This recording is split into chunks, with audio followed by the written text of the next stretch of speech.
I mentioned previously that I got back into Prime from the remaster being announced. What?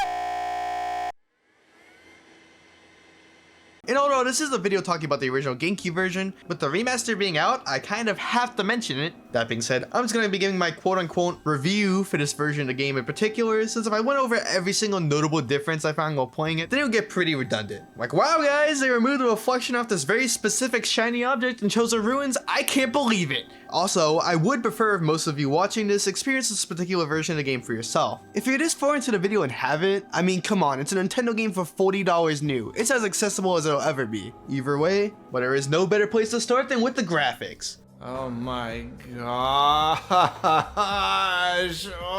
Oh. I thought that the original graphics were pretty impressive for their time, but somehow the developers managed to upgrade the graphics so much that it's not only impressive for the Switch, it honestly rivals some PS4 games in terms of visuals. It looks absolutely gorgeous. Sometimes when I play a game from the 5th generation of consoles and don't return to it for a while, you sort of get this biased recollection of how the game looked, but he somehow managed to make the game look like that mental image, and I could not be happier. You don't realize how limited the lighting in the original game really was until you see it drastically improved. It does come at the cost of your beam weapons lighting up dark hallways, but I think that's well worth the trade-off. All of this also running at an absolutely insane 900p 60 FPS. That might sound laughable, but for a Switch game, that's basically the equivalent of it running at 4K 120 FPS. It's also buttery smooth to play thanks to 4 variable control options given to the player. The two most obvious ones are the GameCube and gyro controls, which emulate both the original awkward controls and then the Wii Remote pointer controls from Trilogy, you know, if you're into that. But new to the remaster is a dual stick setup. In addition, that makes perfect sense since that has been the industry standard for over 20 years, so not having it would be pretty embarrassing. But honestly, I found using it a little awkward since my monkey brain has become so used to tank controls of the original that using dual sticks just feels absolutely wrong in every way.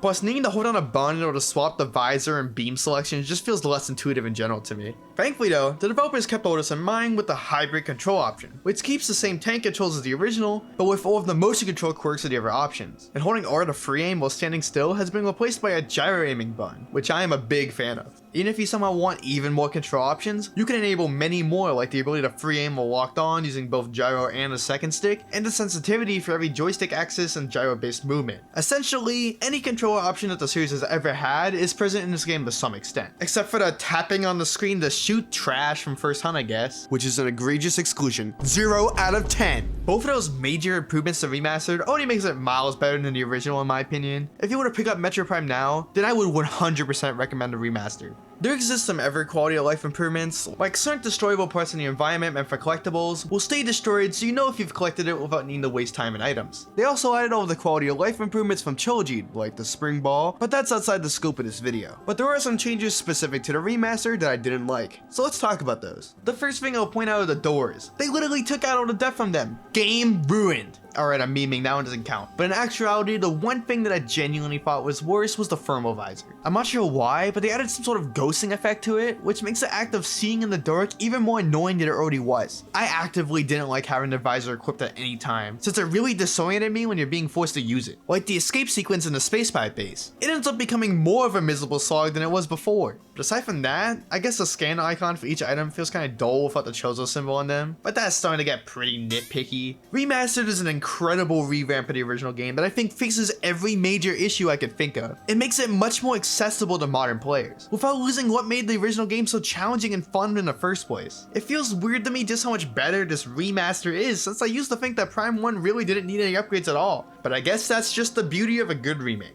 But yeah, in conclusion, Prime Remastered is better in every way pretty much, not even exaggerating. Really, the only thing missing from Remastered is the Metroid Fusion Connection Awards. Wait, that means the Fusion suit is missing. So anyway, I'm boycotting Metroid Prime Remastered. They ruined the whole game.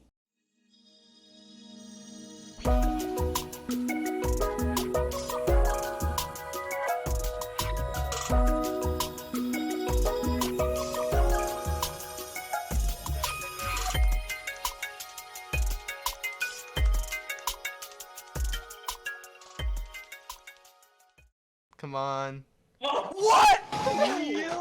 Oh. Let's go. No. Let's go. I'll buy a choice. I'm a Yeah, shill. I'm buying the I'm a full. shill. I'll buy a choice. Oh,